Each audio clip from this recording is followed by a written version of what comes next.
In the heart of a bustling European city lived a young Muslim girl named Layla. She was 17, intelligent, curious, and full of questions about the world, especially about her faith. Although her parents were practicing Muslims, Layla had spent much of her life in a multicultural society, where ideas about freedom, beauty, and expression were often different from those she was taught at home. One autumn afternoon, while walking home from school, Layla overheard some classmates whispering, "Why does she wear that thing on her head?" One said, "Yeah," another laughed. "She's pretty, why hide it?" Layla didn't stop to explain. She was used to the questions. But this time, something stirred inside her. She realized she needed to understand deeply why she wore the hijab, not just because her mother did, or because she was told to. She needed a reason that would speak to her heart.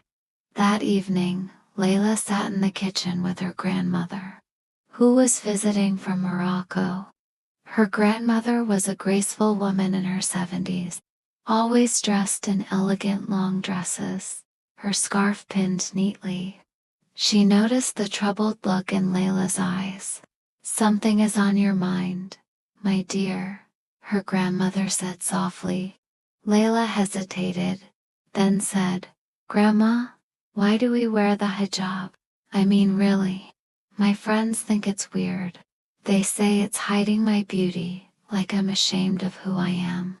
Her grandmother smiled gently, as if she had been waiting for this question for a long time. "Let me tell you a story," she said. "The story of the hidden garden.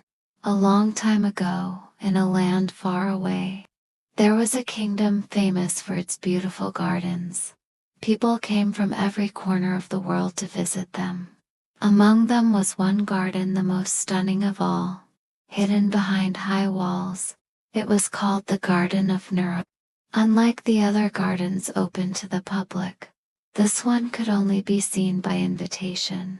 Inside it, the trees were taller, the roses more fragrant, the waters clearer. The king who owned it had built it not to hide its beauty, but to protect it from thieves, from harm, from careless eyes that wouldn't appreciate its true value.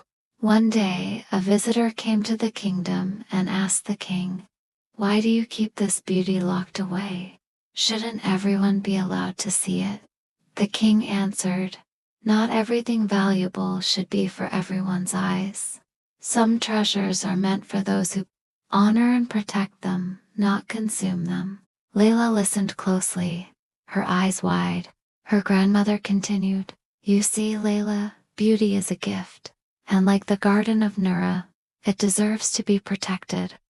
In Islam, the hijab is not about hiding your beauty and shame. It's about choosing who sees it. It's a sign of dignity, not invisibility. In a world where women are constantly judged by how they look, the hijab says, I am more than my appearance. I want to be seen for my thoughts, my words, my actions."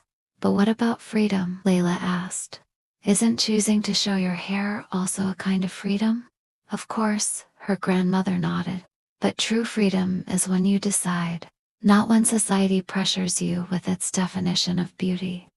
The hijab isn't just cloth, it's a statement. It says, "My body is not for public consumption."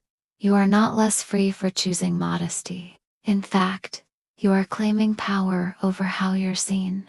Layla was silent for a moment. Her grandmother took her hand. "You are like that hidden garden, your soul, your intellect, your beauty, all precious.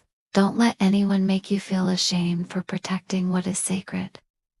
That night Layla looked in the mirror. She touched her scarf, feeling its weight not as a burden, but as a shield, a symbol of her own worth. The next day at school, one of the girls asked her again, "Why do you cover up, Layla? You'd look so pretty if you didn't." Layla smiled and replied, "I don't cover because I think I'm not pretty.